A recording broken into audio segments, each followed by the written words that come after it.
is News at 6. Good morning, everybody. Thanks so much for waking up with us today. I'm Greg Parker. I'm Jen Stacy. We're so glad you're with us. Back to reality for a lot of folks after the holiday. Welcome to the new year. We're so glad you're with us. Let's get an update on that forecast from forecaster Mackenzie Bart. Looks like it's going to be a nice start this afternoon, at least. Yeah, we are seeing a few areas of fog out there, looking pretty clear as we take a look at our ABC 7 tower cam. This is over Lee County. You see, not looking all that bad. We can see a little bit of reflection in the light out there, and that's just with that humidity that we're seeing in the air. Temperatures right now in the mid-60s for most of us, even a few spots in the 70s. Waking up this morning, dew points in the mid-60s as well. And when this number is close and we also deal with that humid morning, that's when we are going to keep an eye on the fog tracker. Overall, not looking that bad across southwest Florida. Punta Gorda is kind of the area that I've been watching all morning long, down to about a mile visibility there. Inland down to about 8 miles, so not looking too bad. And the rest of us, it kind of seems like a decent morning commute. But of course, we'll continue to watch this over the next hour or so as we work closer towards sunrise. Sometimes fog tends to get a little worse towards then. But real-time radar, besides that, off to a quiet start, and that's what we're going to notice as we head throughout the day. Once that fog starts to lift as we work closer towards 9 a.m., we'll notice plenty of sunshine out there as we make our way into the afternoon, and it is going to be a warm one. Temperatures warming up into the mid-80s as we head throughout the day. But we do have some cooler weather, especially as we make our way closer towards the weekend. We'll be talking about our next cold front and, of course, how cool we'll get. That's all coming up here in about 10 minutes. Mackenzie, thank you. This morning, Bonita Springs leaders want something done about the Dixie Moon Cafe. Ever since the place moved to the city, leaders say it's become an eyesore. The city has moved the building a couple of months ago with plans to renovate it, but we haven't seen those plans quite yet. So they're coming up with a way to cover up the historic cafe now. City council members say that they will look at options to screen that building. The way people don't have to look at it. That way they don't have to, is what I mean. The agenda for today's meeting addresses the building's condition, and it's going to look at how much it will cost to cover it up. That meeting gets underway at 5:30 this evening. This morning, there are 3 headlines that you need to know about before you start off your day. They are the search for a robbery suspect, a council meeting, and also some area pools opening up here in Southwest Florida. First off, let's talk about that suspect search. Today, Lee County deputies are looking for a man suspected of a robbery and a sexual assault. This happened at the Lehigh Acres 7-Eleven. It's on State Road 82 and Sunshine Boulevard. The man is accused of hiding in the back seat of the victim's car with a gun. Once the victim drove off from the store, the suspect demanded cash, a cell phone, and sexual favors. The victim didn't have any money, so the suspect made them go to the bank to withdraw some cash and take them back to the gas station. The person then was dropped off. Deputies are now hoping that someone recognizes the suspect in these photos. Today, Punta Gorda City Council members will be discussing pickleball courts at Gilchrist Park. Recently, the neighbors complained about some of the noise that comes from the courts. Some pickleball players and some neighbors say that maybe some sound barriers are needed around the court. Council members are meeting this morning at 9 to talk about that. Finally, today in Charlotte County, the pools at Devers Regional and at South County Regional Parks are going to be open for their regular hours. That move started yesterday, or rather on Monday, I should say. The South County Regional Park pool will open for pass holders at 6:30 in the morning. The pool then opens to the general public at 9 this morning. Meanwhile, the Devers Regional Pool opens up to everybody this morning at 10 a.m. It is 6:03 in the morning. This morning, a motorcyclist is dead after a crash on Alligator Alley. I want to show you some video from FDOT. This is the scene here. Investigators got there about 8 o'clock yesterday. I should say 8 p.m. Florida Highway Patrol shut down the northbound lanes as they investigated what happened, but troopers say 2 cars and the motorcycle were involved in this accident. We're still working to find out what exactly led up to that crash. We have some sad news to report this morning. Yesterday, Barbara Dell passed away. ABC 7 worked with Barbara for years, and the organization that she founded here, Dress for Success, Southwest Florida. We covered Shop for Success for many years. Women could buy some new or gently used clothes for that program, but that money then raised was to provide women with self-esteem, career clothes, and job training skills to help them help inspire greatness and help them move forward in life. Here's Barbara talking about the organization that she was so passionate about. We also work with these women as far as helping them advance their careers and their career development and job retention. So they have a buddy when they come in. Not only do we suit them, but they also have a volunteer who helps them along. Barbara's friends are telling us that she was battling cancer for about 4 years. She went into hospice at the beginning of December. She died at the age of 66. We understand that there will be a celebration of life in her honor on Friday, February 8th at 4 p.m. We'll let you know when we get a location, but certainly a lot of gratitude is owed to her for the wonderful things she did in this community. Yeah, a giant in the community. Yes, It's no amazing. doubt. She was a wonderful woman. It's 6:05 in the morning. This morning, there's a possible breakthrough on the government shutdown. It's now in its second week, of course. President Trump has invited congressional leaders from both parties to the White House today. But as ABC's Lydia Lopez reports, he's still holding firm on his demand for the border wall funding to end this shutdown. Signs of possible progress in the stalemate over border funding that has the partial government shutdown dragging into day 12. President Trump suggesting to Fox News he's ready to deal. I'm here. I'm ready to go. It's very important. A lot of people are looking to get their paycheck, and so I'm ready to go anytime they want. But is standing firm on his demand for $5 billion in funding for a border wall. Now President Trump has invited Speaker-designate Nancy Pelosi and Senate Minority Leader Chuck Schumer to the White House today, along with Republican leaders. But White House Press Secretary Sarah Sanders saying they're being invited for a border security briefing from senior Homeland Security officials. The meeting will be the first between Pelosi, Schumer, and President Trump since their contentious meeting in front of the press. I will take the mantle. I will be the one to shut it down. I'm not going to blame you for it. But with Democrats set to take control of the House when they come back into session tomorrow, President Trump tweeted directly at Pelosi Tuesday, saying, "Let's make a deal."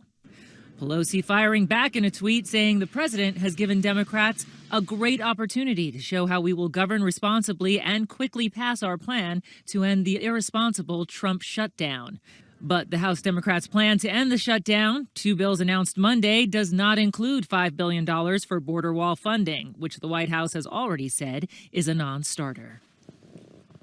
Lydia Lopez with that report. The Democrats' plan, in fact, keeps funding for border security for the Department of Homeland Security at the current level of $1.3 billion and would only reopen DHS for about a month.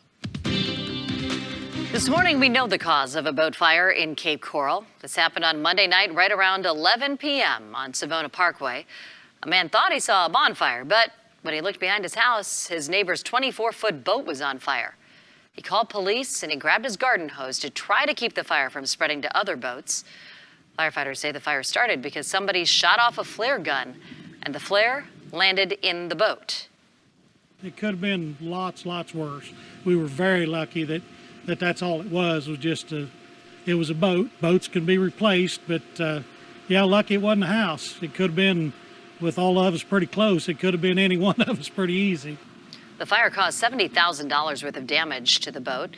Firefighters say that they do believe this was an accident. I can tell you, I was in that neighborhood that night, and there were fireworks going off everywhere. It can be so dangerous. Yeah. You know, it was scary. Like that. Yep. You know what I mean? And that guy has perspective, too. Yeah, the You know neighbor what I has mean? good perspective on things. Yeah. If you're planning to fly somewhere this year, book your flight now. Now. Not in 3 minutes, now. Now. That's why, Skyscanner, it's a group, right? It's a travel search engine. You heard about this? They say January is the cheapest month to book a flight in 2019. August, if you're curious, is actually the second cheapest month. Oh, okay. Also, time of day is a factor as well. You'll get the best deals on early morning flights if you're flying in the United States. And you want to make sure to book at least 2 to 3 weeks ahead of your flight. For international flights, you'll get the best deals 2 months before your trip. Good to know. But now is the time to do it. Okay. Good to know. Another good thing to buy right now is a new car. Oh, great. Yeah, experts say that this is the best time to make that purchase. Why? Well, car dealers are pushing to clear out their 2018 inventory. A lot of new models obviously rolling in. They're offering some aggressive pricing, so you might have a bit more leverage in getting a good deal right now. Too bad I'm not in the market for a new car. Me either. I'll just limp along my 2002. But you know what, Jen? It's not about us. I'm sure there are some people out there who need a new car, and they're happy to hear. And now is the time. Hopefully they get some good deals. That's a good thing. After they buy a new car, they can book a flight. 6:09. Big plans. A cow given a second chance at life. And a meeting of the mascots gone completely wrong. Digital Daily up ahead. Plus, this is not your average ball drop. Find out where a massive high heel was used to ring in the new year. I'm guessing you know by that sign. Coming up on More in the Morning. And if you're heading out the door here, we are seeing a few areas of some light fog, but otherwise the commute looks looking like to be a warm one as we make our way throughout your Wednesday, but I'll be breaking down all the details ahead coming up in that full forecast after the break. Keeping an eye on the fog tracker. Yesterday we woke up to some dense areas of fog. Overall this morning, not looking all that bad. You can see a lot of dry space across our area, but we are keeping an eye on one area right here near Punta Gorda, even Port Charlotte, just down to about a mile visibility. So if you are traveling around this area or up through 75 closer towards Tampa, Sarasota, keep in mind you are going to run through this area of some of that patchy fog. As we head throughout the next few hours or so, we will notice that fog start to dissipate, especially as we work closer towards 9 a.m. But the rest of the day is still going to be warm out there. Dew points up into the mid to upper 60s, so definitely going to feel warm, especially as we head into the afternoon. And our afternoon temperatures continuing to sit above average, at least 10 degrees. 85 degrees is our high today in Fort Myers, 85 down in Naples, and even 86 out in Immokalee. So it is going to feel warm out there, especially if you're out and about as we head throughout the afternoon. It is going to be mainly dry, though. Real-time radar off to a quiet start this morning, and we're looking to stay dry as we head throughout the morning and into the afternoon. Here's a look at 8 o'clock. Some of that fog out there that we are tracking by that time will have started to dissipate, and by noon, we'll notice this partly cloudy skies as we make our way throughout the day. So if you were looking to hop out for lunch, maybe downtown Fort Myers, downtown Naples, overall, you're not going to need that umbrella. And even as we work closer towards that evening commute, pressing forward to 5 o'clock, you can see a few more clouds will be out there, but overall, looking pretty clear in terms of rain. And rain chances for today, very low. As we work into the late evening hours, can't rule out a sprinkle out there, but overall, things are going to look relatively dry as we head throughout the day. Rain chances are going to increase, so as we make our way closer towards the weekend, and temperatures will drop off. It's all with this next front that we're tracking. Right now, a stationary front. So this is what's going to keep us warm and muggy as we head into your Thursday and even part of Friday. Then that front will move through as we head throughout your Saturday, bringing some cooler weather behind it for the weekend. But first, we have to get through another few days of kind of that warm weather. So Thursday and Friday, temperatures continuing to hang out in the mid-80s, few mornings in the upper 60s. Saturday, that front will move through in the first half of the day, bringing a few early showers along with it. But by the afternoon and evening, things will dry out and that cooler air will start to arise. Temperatures hanging out in the mid to low 70s by Sunday. We'll notice mornings in the 50s, and that'll hold through as we head throughout your Monday and Tuesdays as well. Mornings in the 50s and afternoons hanging out in the 70s. Mackenzie, thank you very much. We are watching the roads for you this morning. This is just coming across our traffic map here, everybody. A crash I-75 northbound. This is right at the Daniels Parkway and Colonial Parkway area. Of course, if you're familiar with those locations, you know they can get kind of busy a little bit. So make sure that you give yourself some time going through this area. I'm checking our FDOT cameras to see if I can find the crash here. I'm not seeing anything at this time, but just keep this in mind if you are going through that area. Give crews the space they need as they work to clean up this crash. Meanwhile, our Cape Coral roads are looking pretty good. Veterans Parkway, Cape Coral Parkway looking pretty good. 4 minutes to cross the midpoint, 5 to cross the Cape Coral Bridge, and then our roads over in Lehigh looking good as well. 6:15 is the time. Drive safe. Traffic on ABC 7 is sponsored by Storm Smart. Protect your home and feel secure. Storm Smart. It's not just smart, it's genius. Bringing in the new year in style. Those in Key West had their choice of several unusual drops taking place at the Bourbon Street Pub. Drag queen Sushi dropped to the ground in a giant high heel shoe. Meanwhile, huge replica of a conch shell, the symbol, of course, the Florida Keys, dropped at Sloppy Joe's. And then the Ocean Key Resort had a faux key lime wedge splashing into a giant margarita glass. They know how to party in Key West, and it showed. That's how you do it. It's a little more active there than it was inside the Parker house. A new lease on life is what we call it. A cow that escaped from a slaughterhouse-bound truck is making headlines once again, this time for a tiny New Year's surprise no one saw coming. December 27th, New Jersey traffic was halted after Brianna the cow escaped from this truck. Instead of going to the slaughterhouse, she was taken on an animal sanctuary. She was taken there. That's where the stakes were raised even higher. Ooh. The stakes. That's a mean pun. Yikes. Brianna ended up giving birth at the sanctuary just days after arriving. Rescuers were reportedly unaware that she was even pregnant. And she was 9 months pregnant at that. Oh, my. That's why she escaped, I think, you know? Sure. Brianna and her new baby, Winter, are safe, sound, and healthy, and not on a dinner menu right now. A moving story. Moving story, Jen. You're better at puns than I am. Here's another daring animal rescue, this one by a Michigan State trooper. After arriving at the scene of a house fire in a northern Michigan neighborhood, a trooper realized that a pair of Great Dane dogs were trapped inside. The trooper entered the burning house, not once, but twice, got those Danes out. And the dogs were given oxygen treatments. They were sent to an animal hospital. Oh, look at them. They're getting the oxygen. I love Danes. They are expected to make a full recovery. They're just big teddy bears. They are. Good news. That's great. Gentle giants. Fans are already counting down the days until July 4th. Netflix has just announced the holiday as the season 3 premiere date for Stranger Things.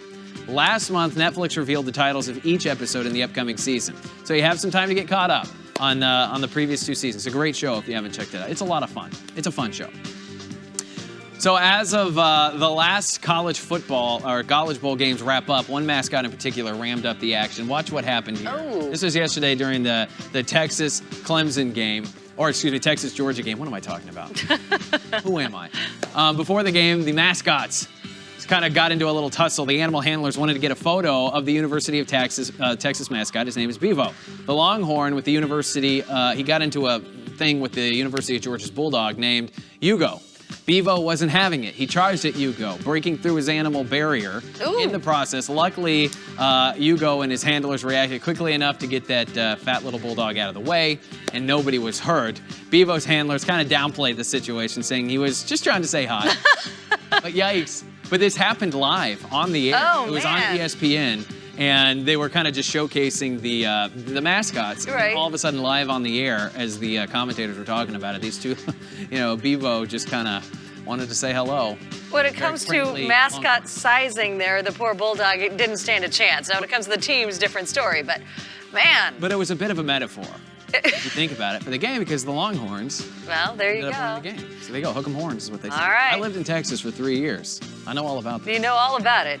All They right. welcomed me with open arms. I'm glad everybody was okay. On the field, off the field. you name Especially it. little Hugo. Yes. Welcoming the new year with a new addition to the family. We get you more on the first newborn to ring in the new year, only on More in the Morning. Okay, we know you've got plans, things to do, places to be, and Southwest Florida weather isn't on your side. But here's something you may not know. Each year, only one station in Southwest Florida is certified most accurate. And for the 5th year in a row, only ABC7 got it right more than anyone else. Now you know. So, from sunny to severe to just plain inconvenient, trust the ABC7 forecast. Your most accurate forecast. Beautiful look of hardwood flooring that is 100% waterproof, kid-proof, and pet-proof. Easy to clean and the perfect floor for high traffic areas like the kitchen or your entire home. Visit Hattinger Flooring for the best selection of waterproof flooring in the USA. Hattinger, a family name you can trust. Thursday night on ABC, a picture of John F. Kennedy Jr. you've never seen. New interviews, close friends, intimate new details, rare video. The last days of John F. Kennedy Jr. He was the last prince. Thursday. A speed chase through South Los Angeles ended in a violent crash. Officers say at least one firearm was thrown from the car during the chase.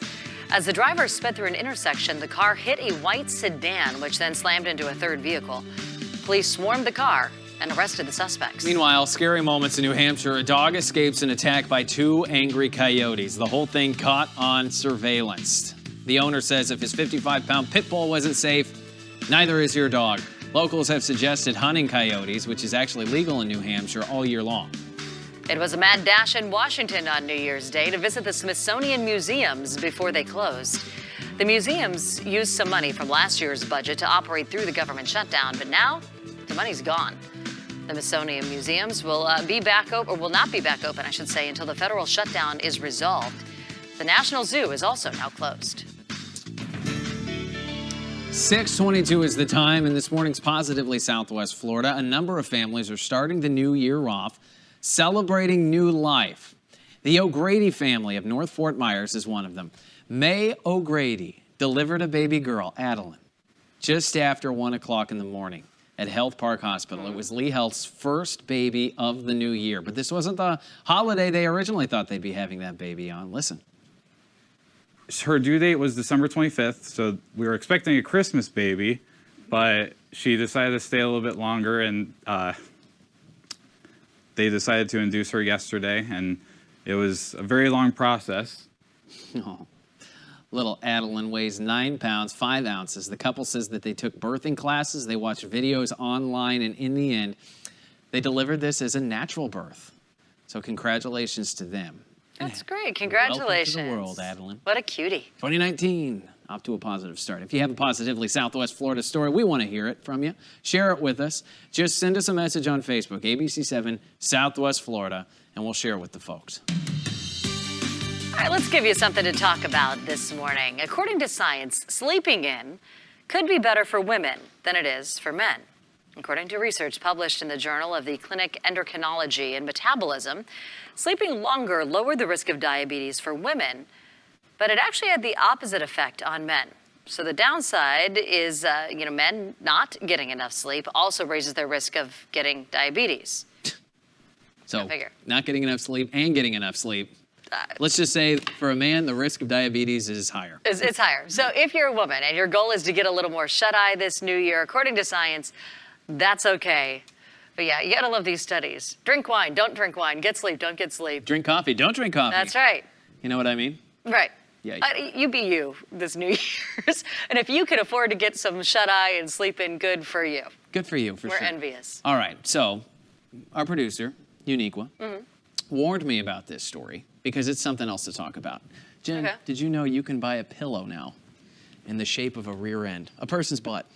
Is Mike Lindell, My Pillow, selling this? I've been making my pillow out of my home state of Minnesota.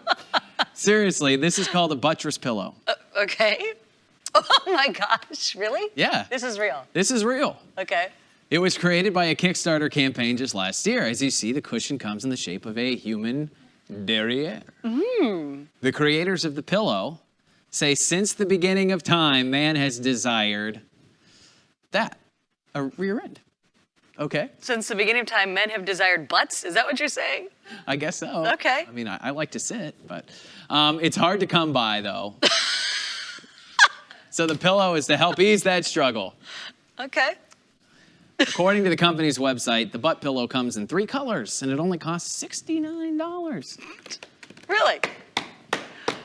Gregory.park at abc-7.com. That's where you can send some of those emails, folks, because we definitely want to hear this stuff. I had no idea that this was a thing. I know. Do you remember we did a story not long ago about, I believe, in one of the Asian countries, they were selling just an arm, so it felt like you were being cuddled at night? Oh, yeah, you like cuddle with the arm. So the butt may be another thing. And it doesn't cost But another thing. But another thing.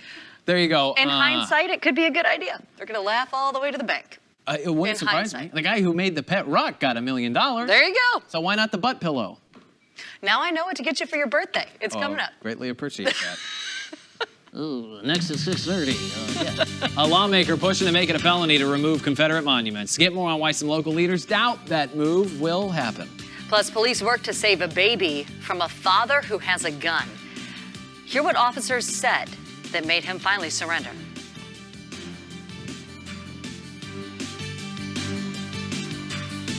To landscaping, kitchens to bathrooms, and doors to windows. Free parking and kids get in free. See you at Southwest Florida's biggest home show. You're going to have a 1-year-old who fell into the rhino face that's pinned up against the wall. A 2-year-old recovering this morning after falling into a rhino exhibit at the zoo. Get more at 6:30 on what she was doing that caused that fall. Yeah, all I remember is losing control of my car and then just flipping. And I just kept flipping and until I finally stopped and I realized I was upside down. Plus, a woman crashes into a ditch right near I-4. Hear about who the woman says kept her calm while she waited for help. And taxes in Lee County are going up. Get more this morning on how much more you're going to have to pay for gadgets, things like phones. More in the morning at 6:30 starts now. Live from ABC7, this is News at 6.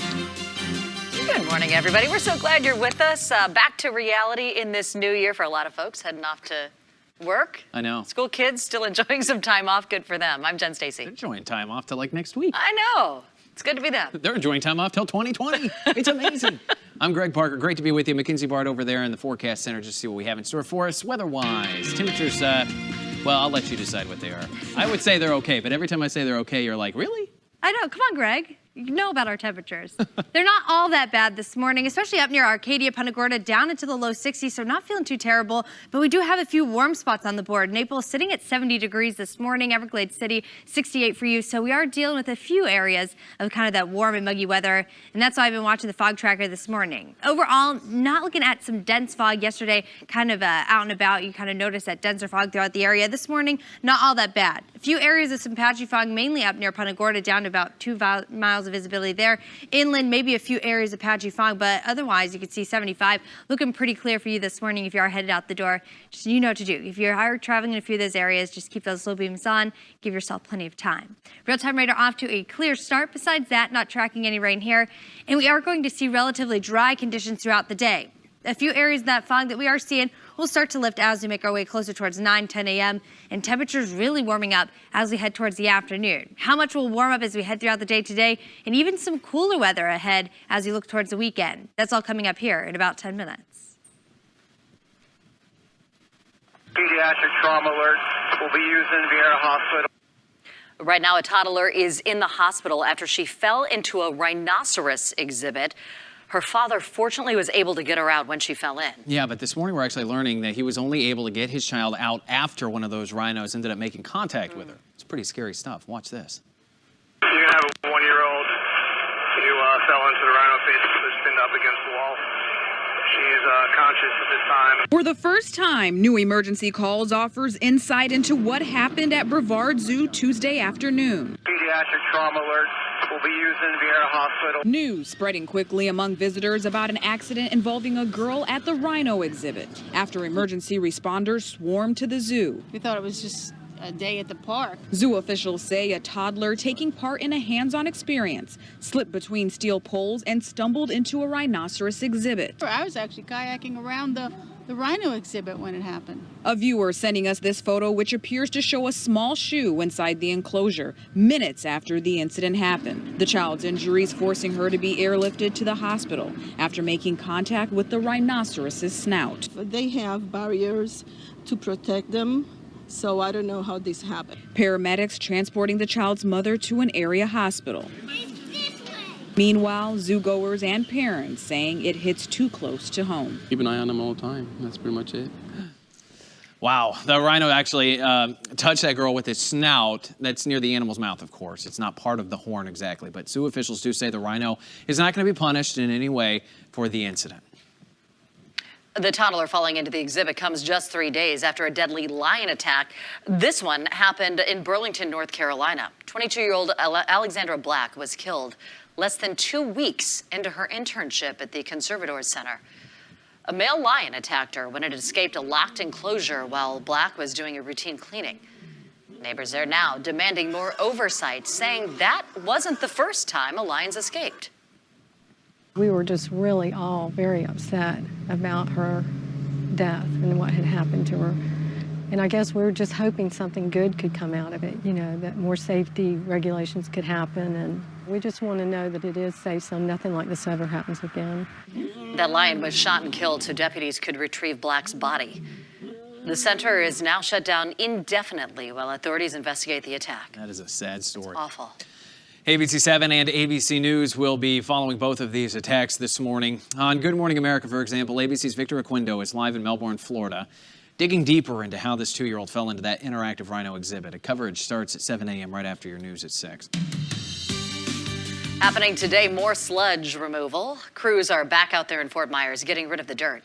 It was originally supposed to be taken to Alabama, but after a change in plans, the sludge from South Street will be taken up north to Polk County. The last time crews were out at that site was the day after Christmas. They removed over 3,500 tons of sludge. That was in one day. The process to remove the sludge has been in the works now for years. People in the area tell us that city leaders need to get the problem taken care of one way or another. The city is spending millions on the removal. As that work picks back up today, the city says that they are committed to removing all of the sludge. 6:35 a.m., a Florida lawmaker is working on a bill that would keep Confederate monuments right in place. Republican Mike Hill introduced this bill. Now, if it does pass, it would be a felony to remove or damage any war memorial out there. The president of the NAACP does not think this bill is going to pass. The organization is pushing for the General Robert E. Lee bust, which is downtown Fort Myers, to be moved into a museum. Nothing is going to deter us. This is hateful. It's un-American. If someone wants to take it down, then it should be brought to the people, and we can all decide. I don't think that there should be a bill like banning it completely. Most local lawmakers that we did reach out to have yet to say how they're going to vote on this specific bill. But State Representative Spencer Roach says he does support stricter penalties for defacing them, but he is concerned about not allowing local communities to decide what happens to those statues. He's got a gun! Don't do this with your Listen, baby! just drop it, man. New video this morning showing the intense moments where officers rescue a baby girl from a father who has a gun. This happened in Georgia. Investigators say they chased the father down for miles before he stopped in that car. And once he did, they saw him. He was holding a gun. Did you see that? The 1-year-old daughter in the front seat, police believing that the gun was the same one the father had used to shoot at the child's mother after a custody exchange. At one point during the rescue, an officer risks her own life, opening that car door and grabbing the baby